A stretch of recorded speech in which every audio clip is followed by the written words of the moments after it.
Chocolate, candy, ice cream, কোমল পানীয় ও বিভিন্ন প্যাকেটজাত মিষ্টি খাবার শিশুদের কাছে খুবই জনপ্রিয়।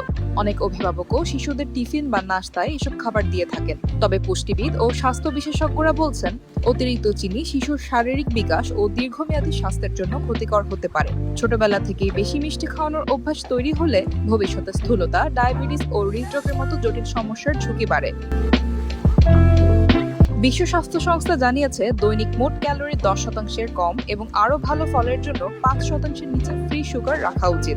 অন্যদিকে আমেরিকান হার্ট অ্যাসোসিয়েশন বলছে, 2 বছরের কম বয়সী শিশুদের খাবারে বাড়তি চিনি না দেওয়াই ভালো। আর 2 বছর বা তার বেশি বয়সী শিশুদের ক্ষেত্রে দৈনিক সর্বোচ্চ 25 গ্রাম বা প্রায় 6 চা চামচ বাড়তি চিনি গ্রহণ করা নিরাপদ।